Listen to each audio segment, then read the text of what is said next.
Hello, YouTube, iTunes, Podbean, wherever we do the show. It's me, little old Alexander Robinson. Steven could not be here today on this 40th episode of the Movie Backlot Podcast. It's such a shame he had to miss this one. So I am joined by our other co-host, Dylan, a.k.a. the Apple Cow Prodigy. How are you doing? I'm doing good. This week I actually uploaded a video, that video was shot about 8 months ago. Well, But what was it? it was a Sunshine versus episode with my friend and I racing so you can beat the game first. Oh, okay. Well, it's things are getting better here in California. It's finally raining in this desert wasteland drought state. But you guys out there don't care about what's going on with our lives or how California is doing with its drought. You're here for us to talk about movies because that's what the Movie Backlot Podcast is for. And after a Thanksgiving weekend, in terms of box office, I'd say it's a fair. I don't know. I'd say it's a fair box office Yeah. intake. But other than that, we have some news. We have two big trailers that debuted, and we will talk about the Blu-rays that are coming out Tuesday that you might want to get your hand or just. And as a little reminder, Cyber Monday is tomorrow, so if you happen to missed on Black Friday, if you happen to miss Black Friday because you wanted to live, then Cyber Monday is just the day for you. But let's get into the box office. Sounds good. Let's start again. We'll start with number one, like we do. We got The Hunger Games: Mockingjay Part 1. Now, Dylan, you weren't on last week's show. Did you see this? Yeah, I saw it opening night and I did not really care for it. I thought it was really disappointing. It felt like half a movie because it was half a movie. And I felt like it could have been a really cool first act if it was one movie. Because the ideas about were interesting, but they focus on them so much, and there were a few scenes I'm like, okay, that was obviously. I haven't read the book. I read the first 100 pages a while ago, actually, but I don't remember anything. But there were scenes I was like, there's no way that was in the book. That was probably just fluff they added to try to meet the 2-hour runtime. Well, I can't be the judge of that because I haven't read the books myself. Although I've had some people say, oh, you gotta read the books to understand or something. It's like, no. Yeah. A movie should be able to stand on its own. I'm not reading a book, I didn't need to read Jurassic Park before I watched Jurassic Park. I didn't need to read Jaws before I understood Jaws or Harry Potter. Yeah. But yeah. There's a quote that I go by, which is a movie should not require homework. That is true. Huh? That's very true. Yeah, this movie. I saw this Friday morning when it came out. And literally 2 hours later, I forgot about the movie. So that's a bad sign because this is never happening. This never happened to me when I watch a movie in the theaters. I never forget about a movie 2 hours after seeing it.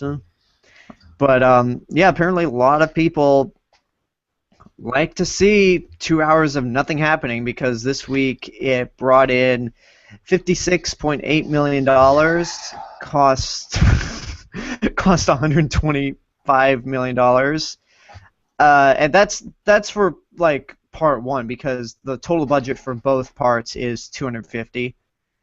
Oh wow, And, it's gonna make its money back on just the first one, so the second one's gonna be all profit probably. yeah, and its grand total so far is $225 million. So yeah, I'm not a big fan of this movie either. I thought it was good. I mean, it had good acting stuff, but it was very slow. Yeah.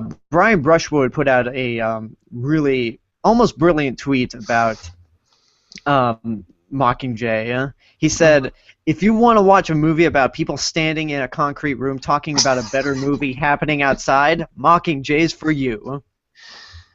Yeah. Yeah. So that's yeah, I saw that on your Facebook or on my Facebook timeline once. I think you shared it on there, and I was like, I that's completely retweeted true. it. Oh, Yeah, I retweeted it because my Facebook and Twitter accounts are linked to each other. Okay, I saw that and I was like, bravo, because that's exactly how I felt. I just wasn't able to condense it in 140 characters. Yeah, That's and pretty. unfortunately, I wasn't the guy to come up with that idea. So, Yeah. what can you do? But yeah, let's go to number two. Number two, let's bring it up, is Penguins of Madagascar. Now, I actually did not see this movie because I had some family in town, and I Hmm. spend more time with them than seeing movies. And plus, I'm broke as shit. But did you see this? No, I was gonna see it, but then Smash Bros came out the weekend I had the screening, and I just played Smash Bros all Ah, weekend. And then I was gonna see it this weekend because I was like, I won't be that busy. I don't have any like family members coming into town, so I was gonna see it. And then I heard like lukewarm word of mouth, and then I was like, I'll just wait till it goes out in Redbox because I actually really like the Madagascar movies. hmm. I thought they were all pretty good. I was remember watching the third one, actually being surprised it was any good. I went to because I was just bored to death for a day, and I was like, Madagascar 3's out. I'll go see that. And I remember actually really liking it. But I don't know. I didn't watch any of the trailers, but from the little snippets I saw, like on TV spots, it looked okay. And I don't know. I Yeah. didn't really feel like having to drive out to go see it. Okay. Yeah, I didn't see this obviously, and I've been the guy that said usually I'm that guy that says like the Madagascar movies are just okay. I mean, I Uh, didn't see three, but I didn't I see thought that three was fun. because I saw the first two and wasn't a big fan of them. But I always Fair said enough. if those penguins ever get a spin-off, I am first in line to see it, and I get my wish. And You don't go. from what I've heard, it's not what I hoped it would be. So Yeah. I think I might wait till I get a screener of this. Okay. Since it is award season, I get those at this Yeah. time of the year. But There will probably be one because they'll probably try to break into the best animated category. probably, There's a lot but of it won't. competition. It chances are it won't be nominated because of the number three film, Big Hmm. Hero 6. Oh, I forgot. I didn't say what Penguins Madagascar brought in. It brought in $25.8 million, but it opened on a Wednesday, so its total gross is 36 million. It's not bad. It probably didn't cost that much to make. I would think it did cost some to make, but it does. Mojo Box Office Mojo doesn't list a budget, so I can't really Okay. say. But anyway, Big Hero Well, like 6. relative to Disney movies, it probably didn't cost like 200 million or 150 million to make. Okay, And that, but Big Hero 6. It's I think it's maybe it's fourth week. it's his Um, fourth weekend. yeah, fourth. It brought in $18 million, cost $165 million to make, and it's brought in a total of $167.2 million. Excuse me. Um, yeah, Awesome. it went over its budget, so I think. I mean, I really like the movie a lot. Mhm. I don't think it's going to be in my top 10, but um, thought it was a really. I'm sorry. It started pouring again outside. Okay. Um, so I got distracted. But Okay. there were some parts I had issues with, but overall I thought it was good. Not quite the Lego movie, but Yeah. it's a good movie. Yeah. It's my. I think when I first saw it, I may have said it was my second favorite animated movie of the year. I take that back now. It's third. I like Lego Movie and How to Train Your Dragon 2 more. But it might like I think if I were to rank my top 10 of movies I've seen now, it might be like number 10 to 12 range. But I Mhm. think once by the end of the year, it'll probably be like 3 movies from December on my top 10 list because it'll be Oscar season. Fair enough. Speaking of a movie that I don't think is going to end up in our top 10 at the risk of our lives, we have Interstellar, the big Christopher Nolan, like, controversial mess of a movie. Mm-hmm. This brought in $15 million, 15.8 million. Cost the same as Big Hero 6, 165, but only brought in domestically $147 million. I still hasn't reached its budget, which I'm actually kind of shocked that more people aren't rushing out to see Interstellar because I Mm-hmm. thought like It's a Christopher Nolan movie.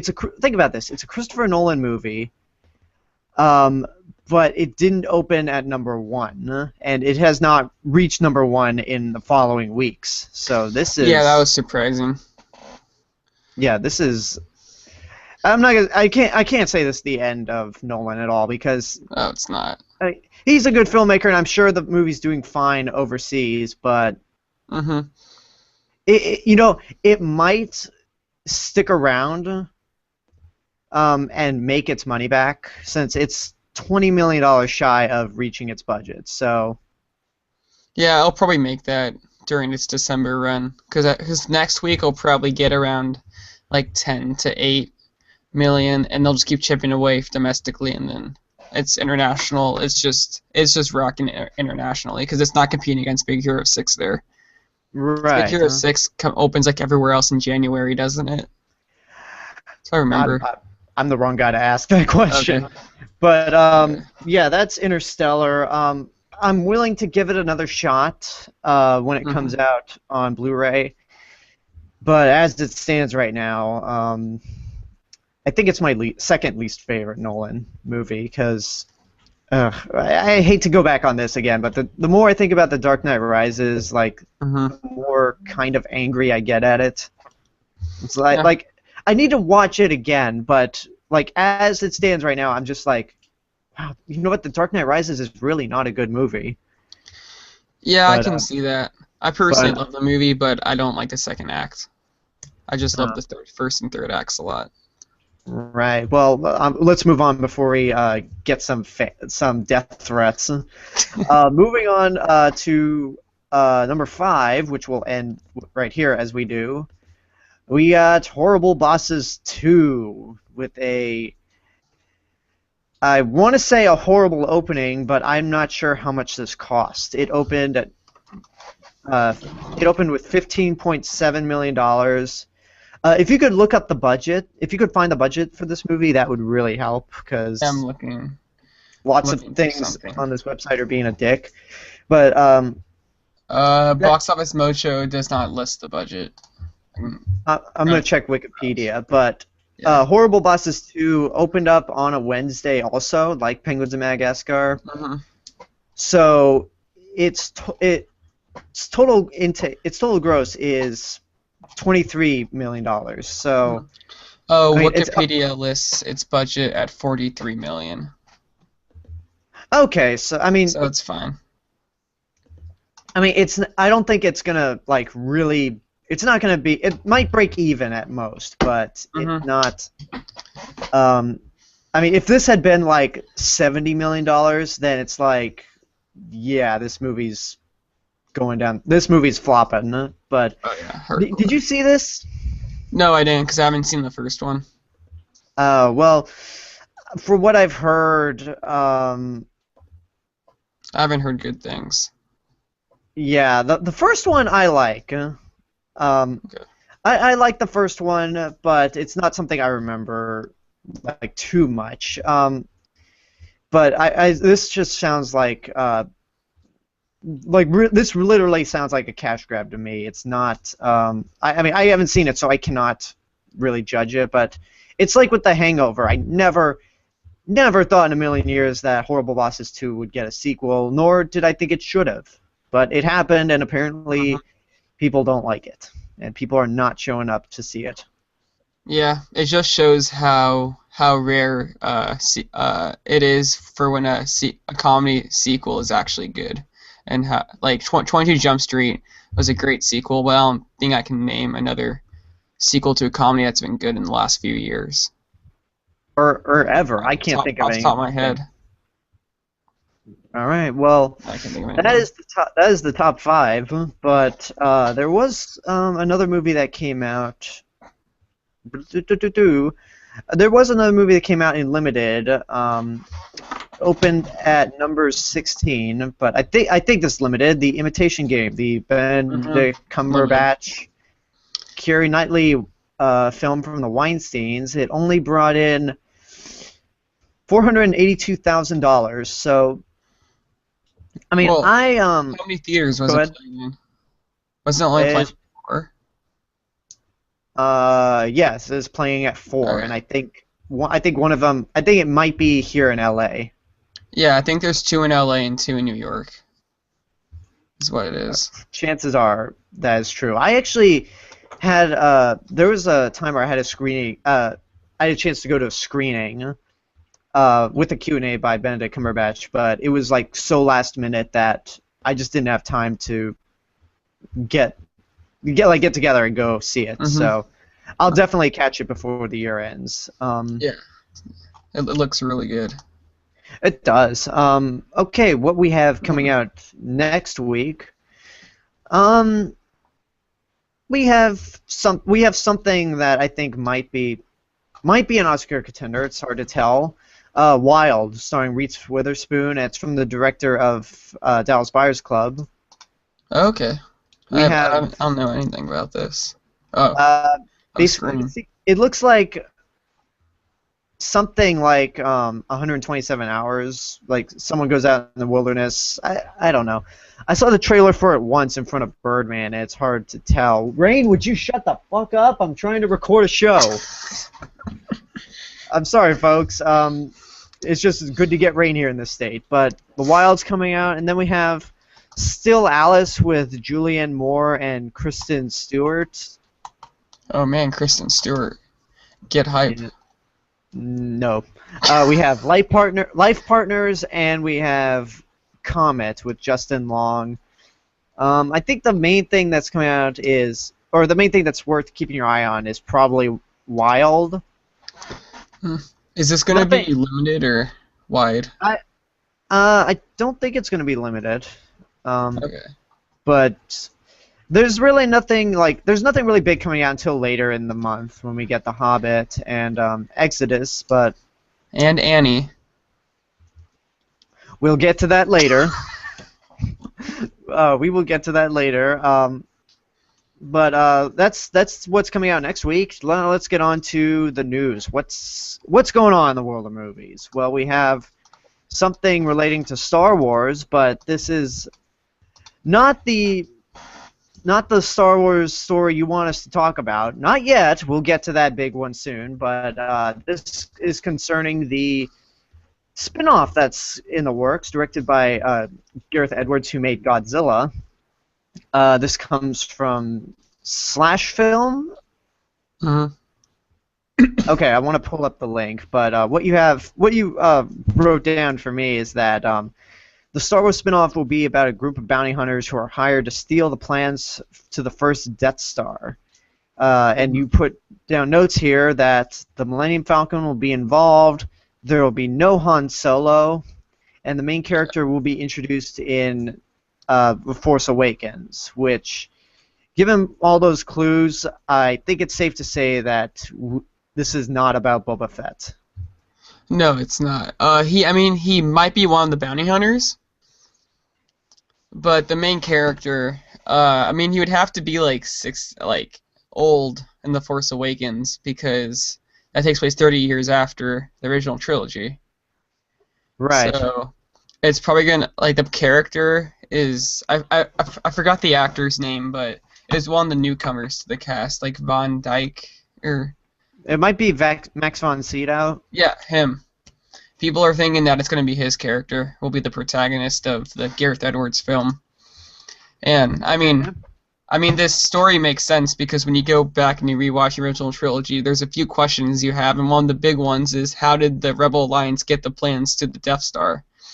And I've heard like fan speculation, like how cool would it be if the last shot is them handing over the plans to Princess Leia as she boards the Rebel ship, and then it takes off, and that's the same ship that's in the beginning of Star Wars, A New Hope.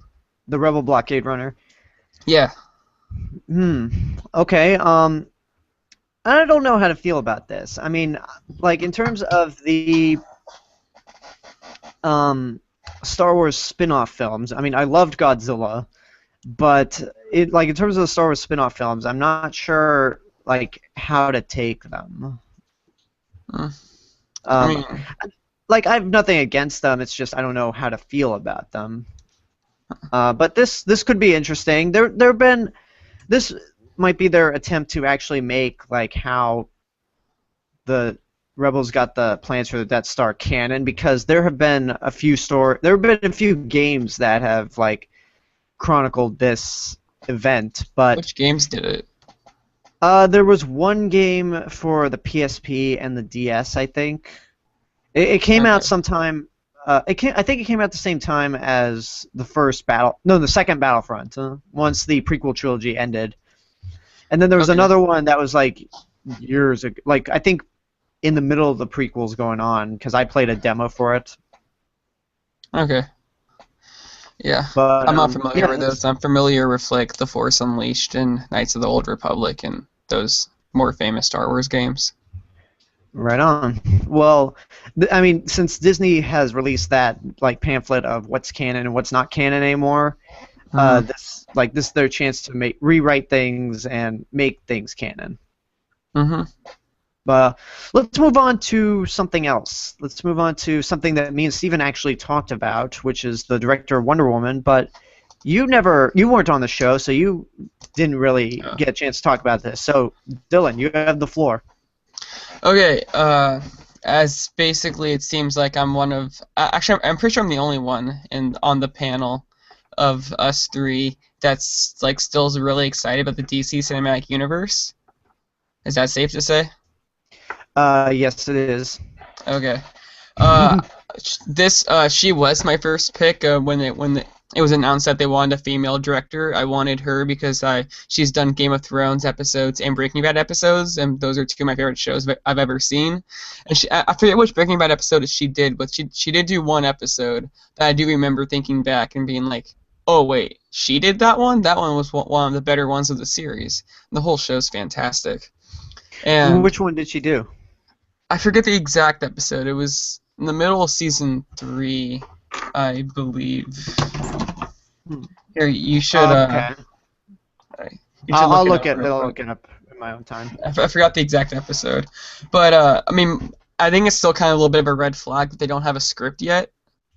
But I think they're going to probably develop it with the rest of this year and early next year with her attached, and so she'll get her vision. They already have the star, and they have a release date. So once they have the script done and they go into pre-production, it'll feel more real to me. But I mean, as directors go, I think she'll do a great job. We'll see. I mean, when me and Steven talked about this last week, we actually liked the idea. So we weren't against this thing at all. I mean, as much as me and Steven shit on the DC Cinematic Universe, as small as it is, we actually were behind this hire. So we'll see how it turns out. Wonder Woman is still 3 years away, I think. Yeah, it's June 2017, I think. Well, it's either like there's one movie that comes out in 2017, which I think is Wonder Woman, and then we have the first Justice League come out around that time. So, still find it to be a little rushed, but we'll just see what happens. Let's move on from DC to Marvel, or more Fox, because I don't think there was any Marvel news this week from Marvel Studios. We have Oscar Isaac, who's known for Inside Llewyn Davis, and was in a trailer that debuted this week that we'll get to later. Apparently, he has been cast to play the X-Men baddie Apocalypse in the next X-Men movie, X-Men Apocalypse. I don't know how. Like, I guess this could work. I mean, I've only seen Oscar Isaac or at least I only remember him from Inside Llewyn Davis, and he played kind of an asshole in that movie, which I guess could work for villain status. I mean, I'm not a big fan of Oscar Isaac, but I was a big fan of his performance in Inside Llewyn Davis because I saw it a second time, and I actually loved the movie a lot more. The first time I was a little bit lukewarm. And the second time I was like, oh, this is actually really enjoy this movie. And then I thought part part of that was because Oscar Isaac was able to carry it so well. So when I heard that he was in Star Wars, I was ecstatic. And then when I heard he was going to play Apocalypse, I was still ecstatic, but I wasn't as, because it's like, oh, now he's going to be in two major blockbuster franchises, which will be maybe a bit distracting if we'll see his face. Well, so is Andy Serkis. Well, that's true, but Andy Serkis uses digital makeup. Well, he's not doing that in Avengers. Avengers, yeah, which is really good for Andy Serkis, because then mainstream audiences will start to know who he is. Yeah, beyond the CG makeup, but Mm-hmm. I don't know, I'm excited for X-Men Apocalypse, regardless of Same. regardless of all the shit Marvel's doing to spite Fox. That's true. Like X-Men, I mean, I'm behind X-Men at this point in the stage. It's just Spider-Man that we all want Sony to give up on after they make the Ant-Man movie. Well, we actually have something regarding Sony that we'll get to in a second, folks, so stay tuned.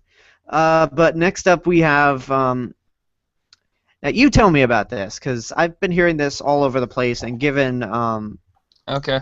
what Warner Brothers is doing with DC, I have no idea. I have really no comment on this. Guillermo del Toro has apparently turned in his script for Justice League Dark. Now, what is this? He was hired to write it, I think, before Man of Steel came out, if I remember correctly. And then he was about going to helm the project, but they suspended it indefinitely. But then it was announced this week that Warner Brothers executives do have the finished script from Guillermo del Toro for Justice League Dark. As to where if they're going to go through with this, I doubt it, because I'm not sure how this would fit in with the DC Cinematic Universe, and it would confuse audiences if it's Justice League and Justice League Dark coming out within a few years. I think there'd be like, oh, well, we're Superman and Batman, because I'm not a comic book guy, but as far as I know, they aren't in Justice League Dark. It's a whole different team. I don't know. I'm not big on DC. Okay, I'm pretty sure that it's a whole different team, if I remember correctly. I mean, if it gets made, I'll be really excited. 'Cause it's from Guillermo del Toro. It'll probably be really good. But yeah. I think it's just like, hey, Warner Brothers will have the option to get this made, but they probably won't because they're too busy making their own DC movies. Right. Well, I don't have much to say about Justice League Dark because I don't know much about it, and I mean, at this point, I don't really like to comment on the status of the DC Cinematic Universe because it's only one movie. So, it's like back when Iron Man came out, I couldn't one thing I didn't know about Marvel Cinematic Universe until after seeing The Incredible Hulk. But even then, 2 movies in for that Cinematic Universe, I couldn't really comment until Captain America came out. Did you not stay after the credits when you saw Iron Man? I did not. Oh, okay. I remember looking up the Wikipedia summary and then seeing there was a post-credit scene, and then when I saw a movie, I stayed, and I was like, how old was I when that came out? 11 years old, like freaking out. Yeah, I didn't. Chair. Yeah, I didn't do that. I did the reason I didn't know about it until The Incredible Hulk is because they were smart enough to put it before the credits. Mm-hmm. So it's like, wait, what is Robert Downey Jr. doing in this movie? Oh, it's Tony Stark? Holy fuck! It's happening! Yeah. Well, yeah, let's move on to something that we mentioned Sony, we mentioned Annie. Let's get into why we mention these things so often. Apparently, this just happened today. Sony... It happened, I think, yesterday or the day before that. Oh, I just heard about this today, and it was a combination of feeling sad for Sony, and I don't want to say the other thing, but apparently Sony has had not one, not two, but several leaks of their films. They've had 2 of these movies are Fury, which is that thing still out in theaters, or is it? It is still in theaters because some of my local theaters are still playing it, but it's made the vast bulk of its money already. Okay, but the other movie is something that did not get released at all, which is Annie. Oh, This movie Sony. has been It's a hard knock life for them. No, this might be slightly off topic, but I'm just gonna give Sony some credit because you always know their movies are coming out that weekend because they made Amazing Spider-Man 2 and that thing was marketed so much, and then they made Sex Tape and you knew Sex Tape was coming out, and then Annie has been like advertised in every movie I've seen this entire year, besides like the Oscar contenders like Birdman. There wasn't a trailer for Annie. Mm. Yeah, But, I've you might have seen, like, maybe your theater played different trailers because most of the movies I saw in theaters did not show any. really, It's like I've seen it literally every time. Mm. I Well, hate like, that trailer. oh, me too. Makes me want to vomit. But apparently, yeah, Annie's been leaked. That's the main thing that's taken a hit. Annie's been leaked. This is not a good sign for like studios. Yeah. Or like because we had the Expendables 3 get leaked. This Mhm. is not. I mean, Good. we had the Age of Ultron trailer get leaked.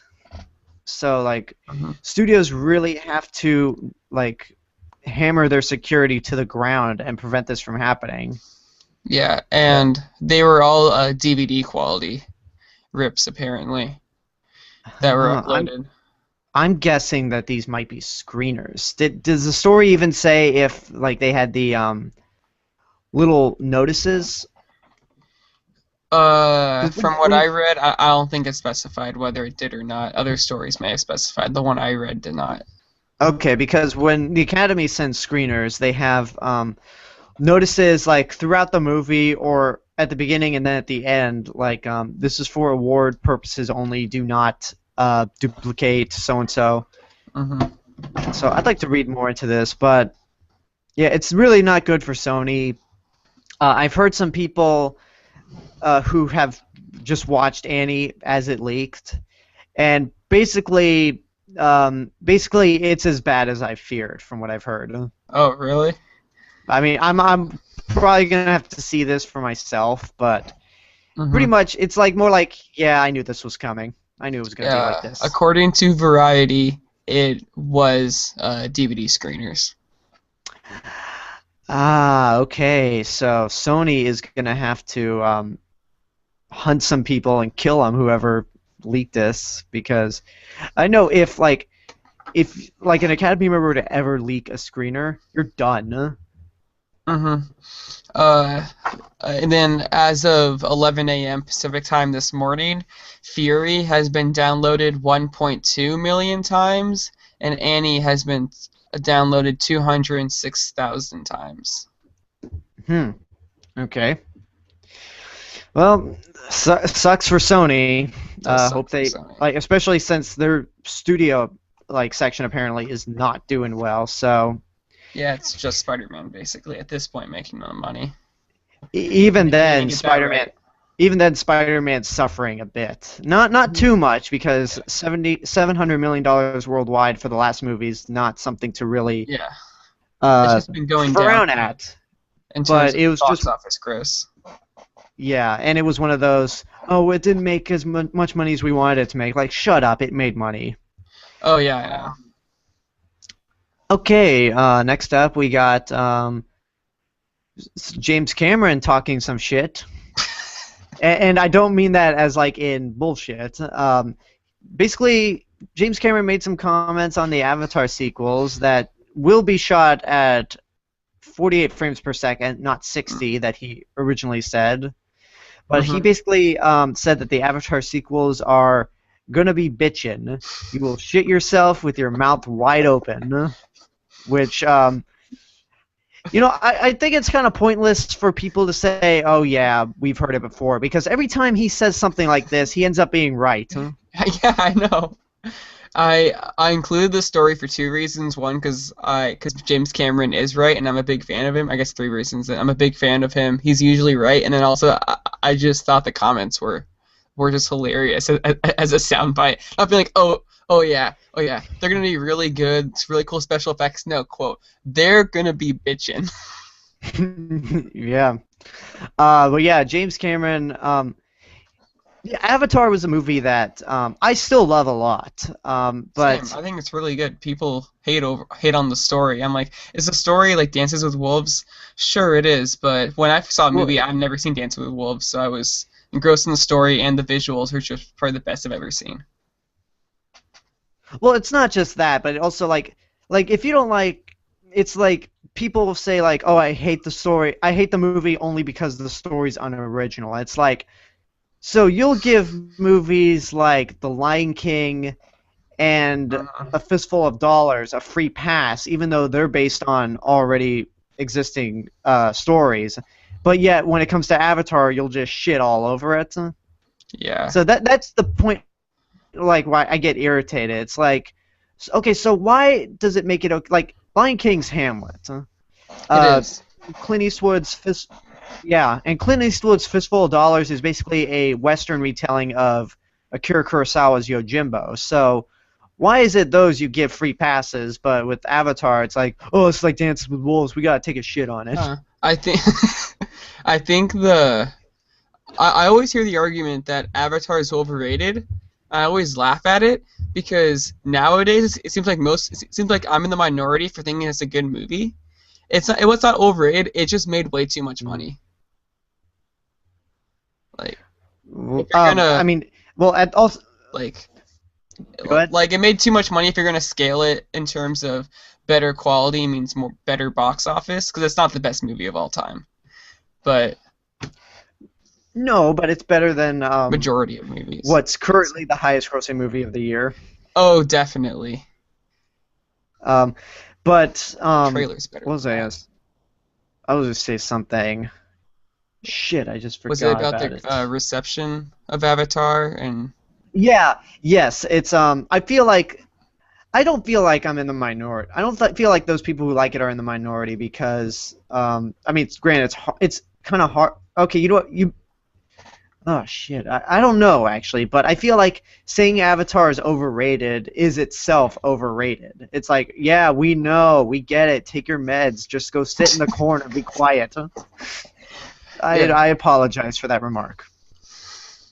I'm just trying to make comedy, folks. Don't get too offended. But okay, yeah, there's a point I just like forgot about Avatar.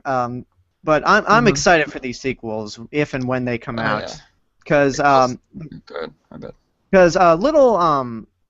little fun fact, Cassie, who's my co-host on Rooftop Chats, she was actually an assistant for the writers of the two recent Planet of the Apes movies and the story for Jurassic World, who are Oh. writing one of the Avatar sequels. Mhm. So she's like I don't think she's a fan of Avatar, but she's definitely excited that basically her bosses got that job. Yeah, it's a big job. Well, yeah, it is working with It's, James Cameron. mhm. Like it's like at that point it's like, hey, you made it, man. Yeah. I think But it's also worth mentioning that each time James Cameron's made a sequel, it's been great. made a se That's well, okay. If you want to count Piranha 2, which I don't think anyone would want to count that, Oh, but I'm not yeah, counting that. yeah, I don't think anyone does. But basically, yeah, I linked. Apparently, we're getting a lot of feedback on the comments, like people commenting on the YouTube page, and there's a guy who said basically Avatar sucks. Yeah, we know. We said it's over. We said saying it's overrated or it sucks is overrated. We get it. But hey, but it's your opinion, man. Yeah. All film subjective. We're here in a movie podcast, so we clearly like discussing this stuff. Yeah. But where was I? Oh yeah, like the beauty about James Cameron is that he not only like his first sequel is Aliens, and it was based on a movie that he didn't originally direct, and then he made Terminator 2, which is based off a movie he did direct. So it's clear that he could make a brilliant sequel to someone else's film and his own. Yeah. Yeah. And So yeah, personally, Terminator 2 is in my top 10 movies of all time, and it's probably my favorite action movie. It's definitely my favorite action movie, no question It's about so it. good. But let's move on. Speaking of things that are overrated, something that I don't think any of us are actually thrilled about. Someone else who's been talking some shit about a $1 billion movie is Adina Menzel, or Adele Bezos. yes, as John Travolta would put it. Apparently, she says that not only is a Frozen sequel in the works, but a stage show is getting underway also. Which Uh-huh. I'm actually cool with the stage show because yeah, I'm cool with the stage show because I mean Disney definitely knows how to put on a show. Their Lion King stage show is amazing. In terms of a sequel, not so much. I feel like that this hopefully is some straight to Blu-ray shit. Oh, it's not going to be straight to Blu-ray. They're gonna. It might be straight to Blu-ray quality, but it's gonna get a theatrical release, and they're gonna market the shit out of it, and it's gonna make a ton of money. Hopefully not as much as it did originally, which I like Frozen a lot, but Yeah, same. yeah, Wasn't I like it Frozen. on our top tens of the year? It was in my top 10 last year. Was it in yours as well? It was, and that was because last year was kind of a mediocre year, honestly, for Okay. me at least. But yeah, this year's been better. But Oh, Frozen sequel, don't really care for it, but stage show, they could work. I Mhm. can definitely see it working. But that's something we'll wait and see what happens. All right, next up we have Natalie Portman. Natalie Portman's in the new blah. God damn it, I ruined it all. Natalie Portman is apparently joining the Steve Jobs biopic that Sony dumped at the worst time possible, that Universal is now in control of. Huh? Yeah, I mean, I'm sure Universal was like, wait, Sony's that stupid? Okay. And they picked it up right away, because they picked it up, what, like a few days after Sony dropped it? I think it was more like whoever like is the producer on it decide like Sony didn't want to couldn't handle it anymore, so the Mhm. producer, whoever was in charge of this movie, probably took it to Universal and they said, yeah, we'll do it. I don't know the Mhm. whole story, but Well, we won't. Well, we probably won't know the whole story for a few years yeah, in terms of what if actually this happened. movie ever gets underway. I have Um, faith. I love it, I love The Social Network, so I'm really excited for this movie because it's from the same writer. yeah, Aaron Sorkin definitely. I started watching The Newsroom a few weeks ago. I still It's need a to watch really that. good show, and he's like a creator on it, so. Yeah, Like, I I should think watch it. this movie. I mean, even if this movie is bad, which I doubt, it'll be better than the one Ashton Kutcher was in. Yeah, it's definitely going to be interesting, and the way they structured it, Hmm. with it being 3 scenes.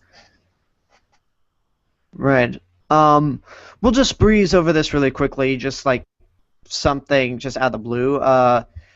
Born Ultimatum, Born Supremacy, Born Ultimatum, and Captain Phillips director Paul Greengrass has signed on to make a movie based on George Orwell's 1984.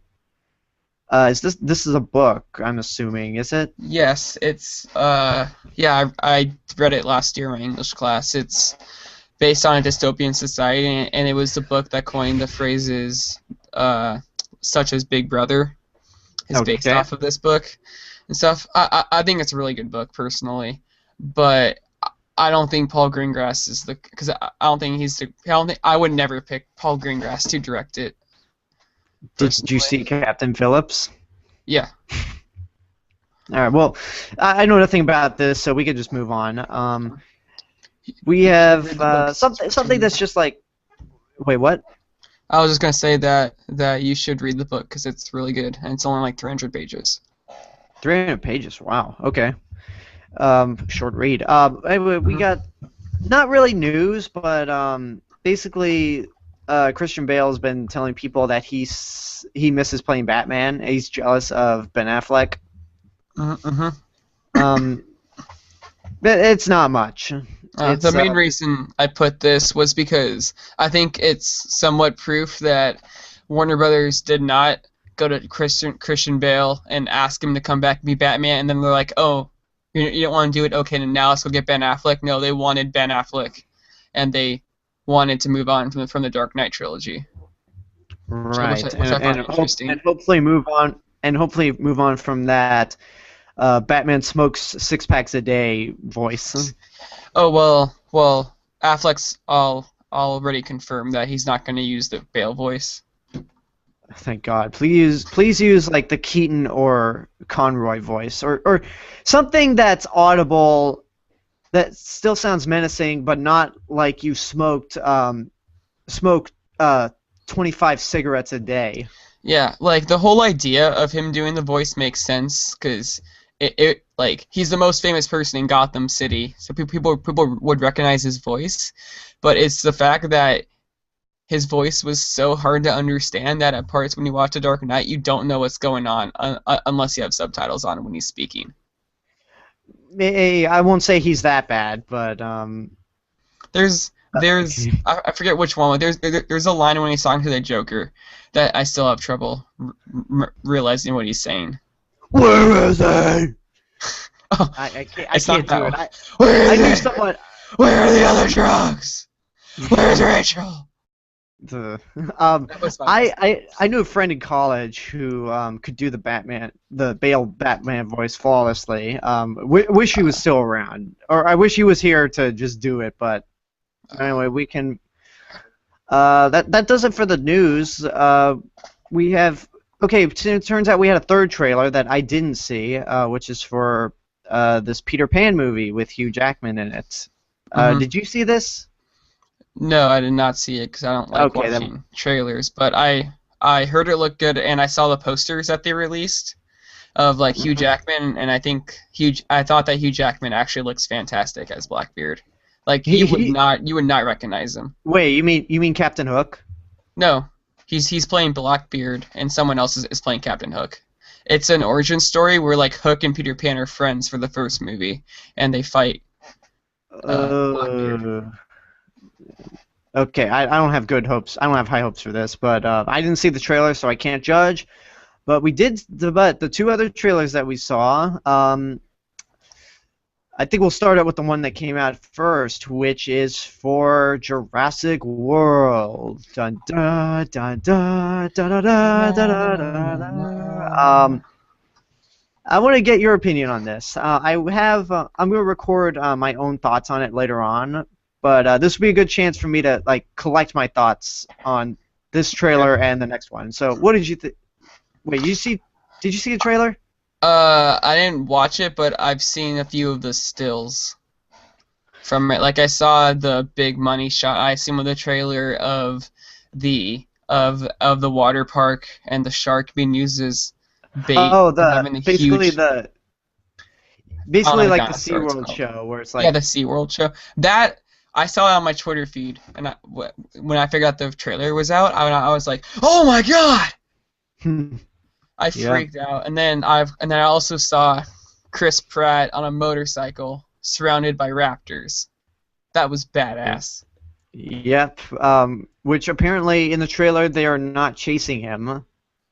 Yeah, they're running away from something else, and I know there's like a new dinosaur. Yeah, basically. Hype up. Basically, from what the trailer describes, it's Judy Greer and her husband are sending their 2 kids off to Jurassic World, which is basically a fully operational theme park on the original island, Isla Nublar, 22 years after John Hammond's original vision was abandoned. Thank you, Dennis Nedry. So it's a fully operational theme park, but what I've read from plot synopsis is that like attendance is down, so they decide, hey, you know what? Let's cross a T-Rex, a Velociraptor, a cuttlefish, and something else that's dangerous to create a hybrid dinosaur. And as you could guess, as you could guess with all the Jurassic Park movies, things don't go according to plan, And with no one in the original cast returning, it's up to Chris Pratt and Dallas Bryce Howard to stop this hybrid and stay alive, pretty much. I've been back and forth with this trailer. It feels like one thing, I wasn't too impressed with it when I first saw it, but after watching it a few times, it's like, this trailer's grown on me, but it's still a let's see what happens kind of trailer, because when Jurassic Park 3 came out, I was like 10 when it came out, and they've, like, a year after Jurassic Park 3 came out, they've been talking constantly about Jurassic Park 4 is coming, Jurassic Park 4 is coming, and I was like so excited for it. It's like that was the only movie I wanted to see. But after like how many years has it been? After 13 years since Jurassic Park 3 came out, it's like, yeah, this is never going to happen. And now we got a new Jurassic Park on the way, and I'm not feeling enthusiastic. I'm not like dreading it, but Did you hear the controversy about the gate in the trailer? What about it? So apparently in the trailer, the Jurassic World gate was CGI, and then the director Colin Trevorrow, I think, he came out and said that in the movie it's not going to be CGI. That shot was just for the trailer. In the movie, the gate's going to be a miniature, and I just don't understand why they would do that. What they've already shot the gate. So you'd spend the money on a CG to make a CG gate just for the trailer. Yeah. But what you actually have, that's not logical. In the words of Spock, that is most illogical. Yeah, I was like, I mean, I'm glad it's gonna be a miniature in the movie, because the one from the original movie still looks great. But why wouldn't they just do that? And they haven't released a still of what the gate's gonna look like, so people are still a little like apprehensive towards the CGI gate, and I'm just like, it's a gate. It's gonna be like one shot. I'm not sure if it matters that much. Right. But that actually brings me to another thing, is that some of the CG looks like something from a TV show or a video game. Like there's a flock of Gallimimus. There are a few other like effect shots, like the shark that the Mosasaurus eats looks fake. So I'm thinking, like, since Jurassic Park was the movie that like really pioneered CGI effects. I mean, there was The Abyss and Terminator 2 beforehand, but Jurassic Park was the movie that really introduced us to living, breathing CG creatures. So for some of the effects in this trailer to be as mediocre as they are, it's almost unexcusable, especially since Jurassic Park is pretty much Universal's flagship franchise. I would attribute that more to the CG. The CG's not finished, and they're gonna have it finished before release. I hope. If you look at a lot of comparison shots of like trailers like a year out, and then the movie, the CGI is usually vastly improved for the movie. I hope so, because last time someone convinced me that CG in a trailer wasn't finished yet was Transformers: Age of Extinction, and that CG ended up being as bad as I thought it was going to be. Or like, yeah. Well I think this movie has more care put into it than Transformers 4. I hope so. I mean, it looks promising, but this could go either way. I have seen some meh trailers to really great movies. So, I mean, hopefully this thing pulls Rise of the Planet of the Apes for all we know. I mean, it's the same writers. Story. Well, the story was written by the same writers. There's been some, like, there have been a few issues with like how much creativity they had over the story, but let's see what happens. Something else that came out, the big one. We finally have it, folks. We finally have our first trailer for Star Wars Episode 7: The Force Awakens. Holy Jesus, this thing looks cool. Now I don't watch trailers, but I couldn't like not open this link and watch it, and I think I've watched it about 25 times. Good. Good. Give yourself to the trailer side. When the trailer was released, I was Black Friday shopping for Blu-rays, and then I opened my phone. And I was like, "Wait, the trailer's out!" And I immediately stopped what I was doing and put on headphones and watched it. And I was just freaking out in my car. Yeah, Of course. I woke up to the trailer. That must have been the best way to wake up. Yeah, I was sleeping peacefully, wake up, and it's like, hey man, Star Wars Episode 7 trailer, it's up, and I watch it. I didn't get much of the impact because I watched it on my phone, which is not the best thing to do, but basically it's a new Star Wars trailer. Given that it's J.J. Abrams, there are a lot of things that we noticed that are kept very secretive. We have the first thing it opened up to is John Boyega from Attack the Block in a stormtrooper outfit on what we assume is Tatooine. Yeah. He actually scared me when he first showed up because I was like, "Oh, cool, it's Tatooine," and then the noise happened and my headphones were like, I had it up a lot. I had the volume up a lot because you could hardly hear the music at the beginning, and I had headphones in, and so he popped up like, "Ah, oh, okay, oh, okay." Yeah. Did you see all the memes that people made with that expression he makes? Oh no. Like some people have said like put that picture with the caption, that moment when you when the door locks and your keys are on the other side, or that moment when the condom breaks when you nut. I actually did see one meme where it's like, when you realize that those were the droids you were looking for. Wow. I think I may have seen that too. But speaking of which, some of the other stuff we saw a little droid on a ball.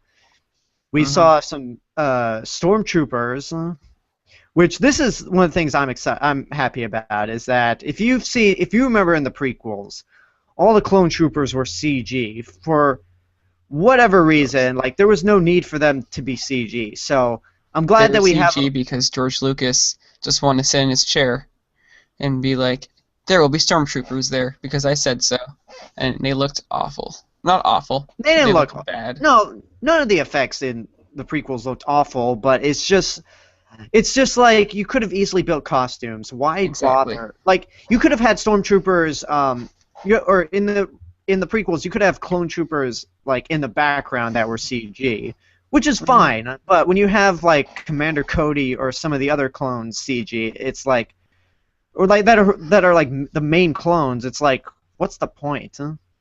Yeah. But then we have the Daisy Ridley. Is that her name? Yes, I believe so. Yeah, we see her getting off, speeding away on a speeder on, again, Tatooine. We see Oscar Isaac as an X-Wing pilot, and we see 3 X-Wings flying over the water with those, like, with the classic X-Wing sound effects.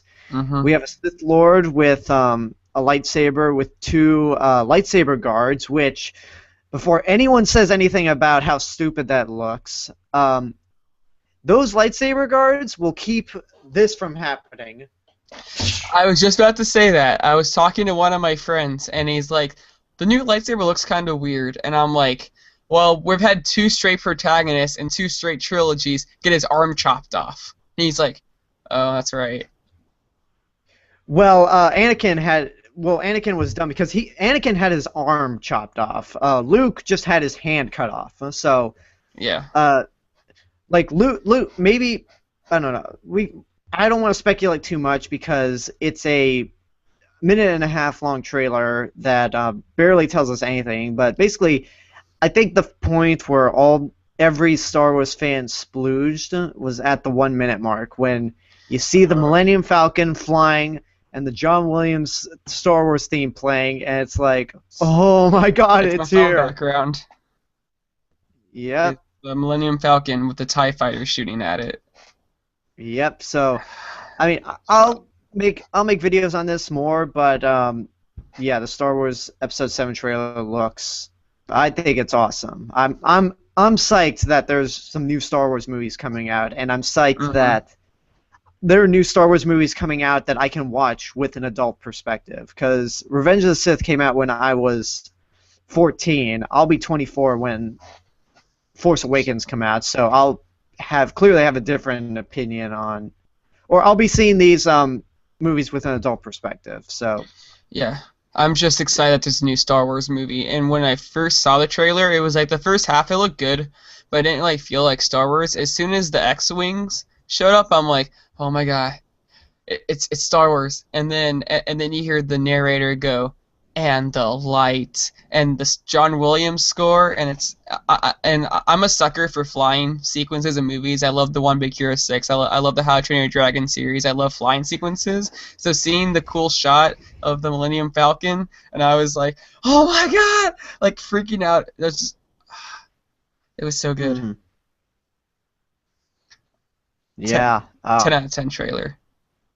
Although the one thing that bothers me is that I've been seeing a lot of Facebook and Twitter posts after this trailer came out saying, I really should watch the original Star Wars trilogy for the first time. And I'm like, what the? You mean you never grew? You mean you never grew up with Star Wars?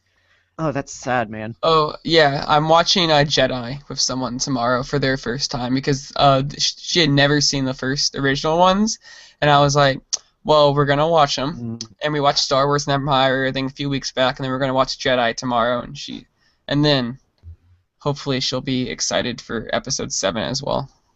Hopefully, as long as you keep her away from the prequels, except maybe for Revenge of the Sith, but that's debatable. I've told her that if she wants to watch the prequels, I will watch them, but I will be irrationally mad the entire time.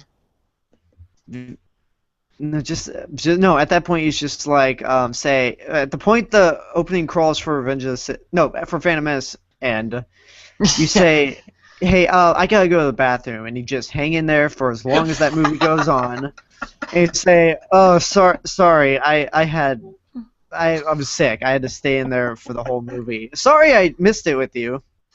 And then you put in Attack of the Clones, and you're like, "Oh God, no!" And then you have to use the bathroom again. I think Phantom Menace and Attack of the Clones are both terrible. Revenge of the Sith is just bad. I like Revenge of the Sith, but it's not without its problems. But that does it for the bulk of the news. On to what's coming out on Blu-ray this week. Now, unfortunately, at the time of this recording, Blu-ray.com decided to be a dick and not work. So now I have to get my Blu-ray news. I had to get the list of the releases from Metacritic because you sent me this link. Thank you very much. Yeah, I mean, is there anything else you wanted to mention before we move on to the Blu-rays? Yes. Last night I watched Grumpy Cat's Worst Christmas Ever, and it was amazing. You can. Honestly, it was bad, but there were a few jokes. No shit. What? No shit, it was bad. It was bad, but okay, there's a joke where spoilers for Grumpy Cat's Worst Christmas Ever. Towards the end of the movie, after they've saved the day, the mother character is like, it's talking to the daughter, and the mother character goes, "Oh, what did those men do to you?" And then the girl goes, "Oh, nothing." And then Grumpy Cat says, "No, no, Mom, that's another type of Lifetime movie." Jesus Christ. And they tried to sell us. There's about 5 times Grumpy Cat interrupts the movie to sell you stuff. To sell you her merchandise. Are you kidding me? I'm not kidding. It's about 5 times. She flies across the screen saying, "No, she interrupts a critical scene to pimp grumpycat.com with all her merchandise." Oh my god. And I there's a bunch of talk of like, do you actually think that they're gonna kill me off? No, Lifetime wants to make a sequel, Grumpy Cat's Worst Vacation Ever. oh, oh, I'm sorry I asked. Um, I I I gotta ask, like, if I ever encounter Aubrey Plaza, I wanna, like, one of the first things I'm gonna ask her is how much did you get paid for those Grumpy Cat movies? Because She I even think appears in it for a scene. she what? There's a scene where when Grumpy Cat's going through who all the main characters are, then it cuts to Aubrey Plaza in the recording studio taking off the headphones and then shaming the girl for getting second billing behind her.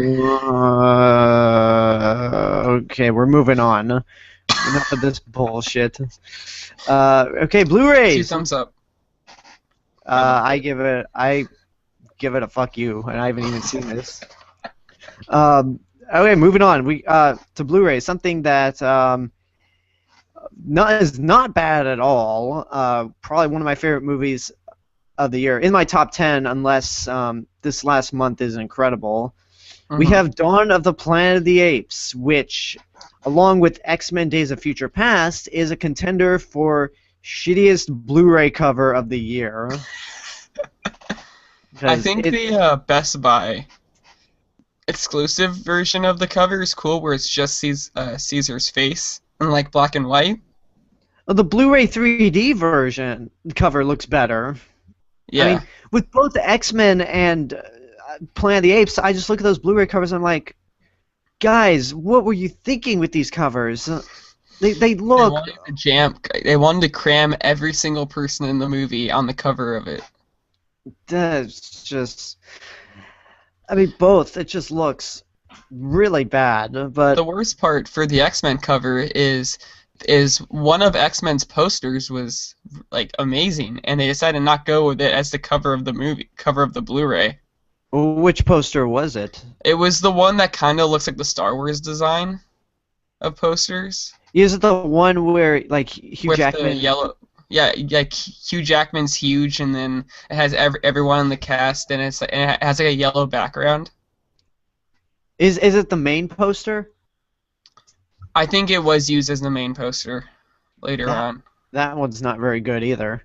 Oh. But wait, this is not about X-Men. This is about Dawn of the Planet of the Apes, which is not only a contender for worst Blu-ray cover of the year, but is also another sign that this year we have sequels that are as good, if not better, than the original. And in my eyes, Dawn of the Planet of the Apes is so much better than Rise of the Planet of the Apes was.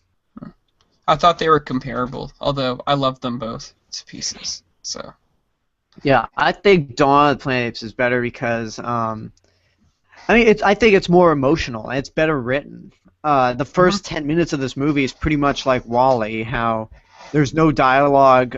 The only things we see is Caesar and the apes communicating through sign language, which I think is great. And again, that's not to say that the humans are like throwaways. Got really good people in this movie who aren't playing apes. You have Jason Clarke, Gary Oldman, Kerry Russell. Some people I'm not sure who they are, but really, I think it's really good. Really, really great movie. It was really good. I saw it, I think, 3 times in theaters. I only saw it once because I didn't have a job back then, so I had to save money. Sure. But it's a... I mean, this is... Ooh, this is a really... I mean, I'm literally speechless right now of how good this thing is. Like, I know there's a lot of... Again, there's a lot of, like, pushing for Andy Serkis to get like an Oscar nomination for his role of Caesar because, like, I feel like more than Rise of the Planet of the Apes, Dawn is where he really shines in the motion capture Yeah. performance. I mean, more than he ever did with Gollum. Yeah. Although it's bullshit that was it Fox that made it? I think it was Fox, right? Yeah, Fox. Fox is they're pushing the entire cast for supporting actor, which includes Andy Serkis, because Fox knows that they won't get a best lead actor, and it's like Andy Serkis is not a supporting actor in that movie. He's the lead. He's the main character. Like Yeah, he, and they're like pushing him for a supporting actor. like in the last movie, Caesar and James Franco were definitely like both of them are the main characters. Like, but here it's obviously Caesar's story. Jason Clarke does have a big part in it, but he's the secondary character. Like in terms when you gather the whole cast together, he's the main character for the humans, but he's not above Caesar. He's not above Andy Serkis. I would say that even Toby Kebbell was above Jason Clarke in terms of billing for how important they were. He played Koba. Oh, Koba. Okay. Yeah. Well, I mean, he's the villain, so you kind of have to like. It seems like with billing, you gotta give the villain like a little smaller stance. Like maybe third. Like usually the villain will get third billing. I guess, yeah. I was just saying, like importance to the story. Right, but I'd say like, yeah. I mean, this is really a fantastic movie. If you haven't seen Dawn of the Planet of the Apes, this will just like, if you haven't seen Dawn of the Planet of the Apes, but have seen the last movie, this one will blow the last movie out of the water, like to extreme proportions. It is so well filmed, so well written, well acted. Yeah, I still have one of my favorite shots of the year so far, but it's during one of the end fights, so I'm not going to spoil it. So yeah, I can't recommend this movie enough. Something I would say to not see is we're moving on from Dawn of the Planet of the Apes to The 100-Foot Journey. This is a small movie with Helen Mirren. I saw like 2 months ago, I think. It was produced by Steven Spielberg and Oprah Winfrey. It's pretty lackluster. Basically, there's this Indian family who moves into a restaurant. Who moves into a building that's across from a French restaurant in like the French countryside. There's some rivalry. Basically, it's kind of melodramatic in a way. Didn't really care for it. Yeah, I didn't see it, and I didn't really hear like, oh, you have to go watch it. I heard it was like, whatever. Yeah, that's pretty much how to sum it up. I really wish Blu-ray.com was up because I'd have images of what I'm talking about from this point on. But I'll do the best I can. We have next up we have the horror movie As Above, So Below, which is Legendary's first production with Universal distributing it. Their last movie with Warner Brothers was Godzilla. But apparently this is a horror movie that about the catacombs in Paris, France, which apparently wasn't very good from what I've heard. No. Well, it has a 38 on Metacritic right now. So well, right. I mean, I really can't judge this because I haven't seen it myself, but it just looks like a generic found footage horror movie. Granted, I think I'd be more interested in this. I think I'd be more interested in this because I've actually been to the catacombs in Paris, and they are admittedly kind of creepy. So I might give this a shot. But let's move on.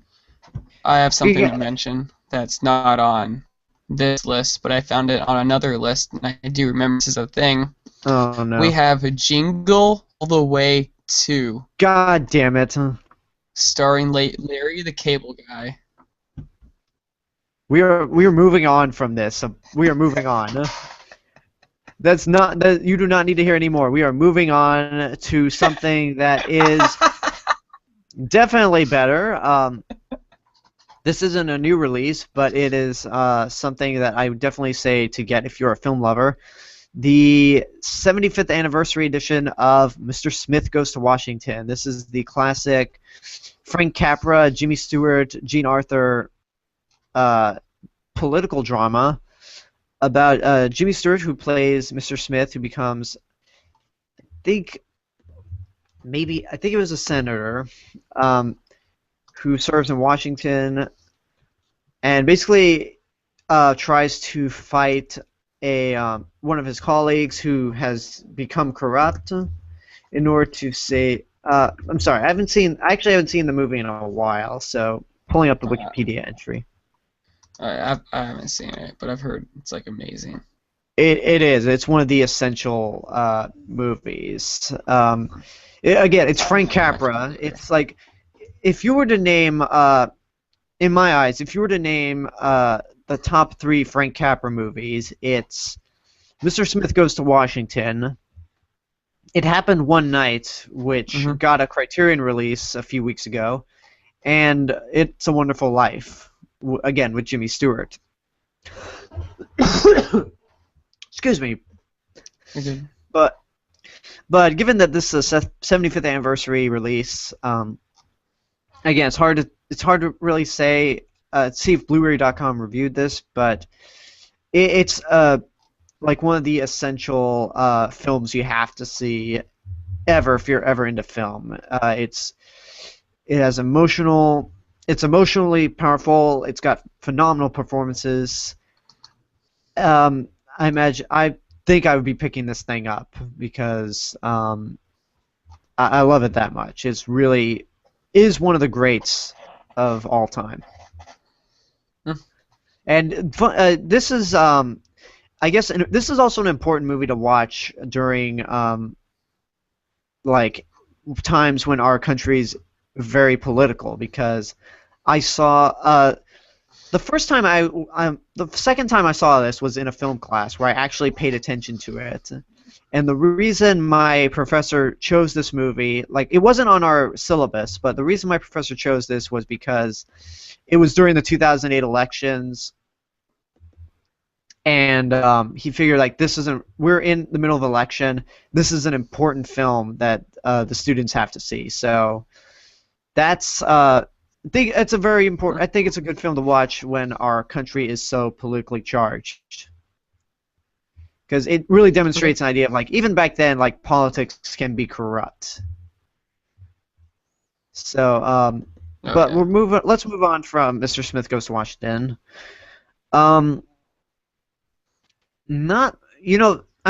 Okay, we're using again, folks, we're using Metacritic, so there's not much with movies anymore, but let's move on to TV. We have a couple of things on TV. We have apparently Legend of Korra Book 3 is out on Blu-ray. That comes out this week? I think so. I mean, it's hard to tell because Frozen 9th. Metacritic doesn't really list anything, but yeah, this is the 3rd season of the Avatar follow-up series, Legend of Korra, which I have not seen. I'm actually in that position where I'll wait till the series ends before I watch it. Well, it's going to be over in like 4 weeks. Okay, then I guess I'll start watching it during the holiday break. Yeah, it just came out the 2nd. Yeah, I thought Book 3 was fantastic. Okay. I'd say the only like episodes I didn't really care for in Legend of Korra was the first half of season 2, and that's because they had to write themselves out of the corner. They wrote themselves into in season 1 because they were only greenlit for 1 season, and then Nickelodeon greenlit them for 3 more later on. Mm-hmm. After they'd already finished animation for season 1. Right, I heard about this. Once they're out of their like corner, it gets amazing again. And I thought Book 3 was fantastic, and its ending was really cool. And then so far, Book 4 has just been just as good. I don't think this series is I don't think it's as good as as Avatar: Last Airbender series, but it's pretty close. Right on.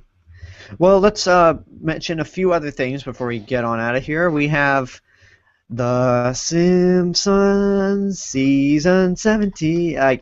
I fucked it up. We have The 17 Simpsons season seasons. 7. Yeah, Oh and my this is God. season 17 of The Simpsons is on Blu-ray. I don't remember. I know that this is like the period of The Simpsons, like I think a year before the movie came out. Oh So wow. this was like a point where like The Simpsons, The Simpsons, I mainly watched. I never watched the series like as they aired. I always watched like several reruns because there's so many. Because back then there were so many Simpsons episodes that I could just watch a rerun and it would be something new. But Mhm. this is the 17th season. I don't remember exactly what happens in this one because I honestly don't keep up with the series. I just watch constant reruns and watch them out of order. Mhm. Like Fox when they ran Firefly. But that's yeah. Okay, just had to get a Firefly bashing in there. What's your have you seen what's your exposure to The Simpsons out of curiosity? I've seen the movie. I saw it in theaters. Thought it was pretty good. When did the movie come out? Like '06, 2007. 2007. So I was 10 years old then. Yeah, I thought Hmm. it was pretty good. I haven't watched it, and I don't know. I haven't really watched it too much. Although I know of it because it does take place in Oregon, which is where I live. I thought it took Springfield, place in Oregon. Alaska. No, it takes place in Springfield, Oregon, because the creator's from here, and he had the world premiere of the Simpsons movie in Oregon because of that. I I don't think anyone's at liberty to say if The Simpsons are in Oregon or not. Well, I remember reading an article once that they were in Oregon, although it's because the town's called Springfield, right? Yeah, but there are several Springfields. Yeah, I think it's just like most people think it's in Oregon because that's where the creator's from, and then Oh, I. because of how little like media talent comes from Oregon, we're like, yeah, Simpsons Mm, and Leica. okay. I will continue on my belief that that Springfield we will never find out what state it's from. So again, that's just me. Okay. Um, okay, just a few like things I'm gonna mention. We don't have to get into discussion about them. We have The Strain season 1 on Blu-ray. I didn't even know this was coming out on Blu-ray so quickly. This thing premiered in July, and we're already getting Blu-ray release, which I guess is cool. I never watched the show, but apparently some people said it's good. Also coming out on Blu-ray is the 7th season of Star Trek: The Next Generation. I never actually watched. I've only seen 2 episodes of Next Generation. Never really paid attention to it, but I've heard for it's use, good. huh? I've heard it's good. Yeah, I've heard it's better than the Next Generation movies. But so Mm. that's just a little heads up for you Star Trekkies out there that Next Generation Season 7 is on Blu-ray. So Okay. that does it for the show. It was a good recording. Yeah, we Yeah, I'd got like through to everything. thank. We mentioned Grumpy Yeah. Cat. Great day. God damn it. Yeah, except for that, I'd like to thank those who tuned into the show and left us comments that I've been getting via email. Like if you somehow left the show before we got done recording, then I apologize for that. But if you stuck around, hey, thanks again. And if you're watching this in post, as it's on my YouTube channel, I want to try something for next show. For the next show, if we record it, I want you guys to type in the comments and ask us some questions, like anything about movies whatsoever. We might read if we get enough comments or if we get enough questions in this video. Once it's done being live, we might read them and answer them in the next podcast. But hopefully Steven will be back. You can find Steven at geekedoutnation.com, Geeked Out Nation YouTube channel, and believe his Twitter handle is at GeekedOutSteven. Dylan, where can the people find you? You can find me at youtube.com/theapplecowprodigy. I'm I uploaded a Tomorrow Sunshine Versus episode, and I'm going to record the rest of the series of that tomorrow, so I should have the finale up next week. Might record some more gameplay tonight, potentially, and I'm also going to try to get a Grumpy Cat video out, because that movie, I can talk about it for way too long. And you can follow me on Twitter, but I don't tweet. Well, there you go, folks. And as always, I'm at youtube.com/The Real Mr. Robinson. You can find links to my Twitter, Facebook, and Instagram accounts on those YouTube pages. My Facebook is /The Real Mr. Robinson. My Twitter handle is at AlexG8462, and my Instagram handle is at The Real Mr. Robinson. You can check out my video blog YouTube channel, AlexG8462, which I probably should get back to using.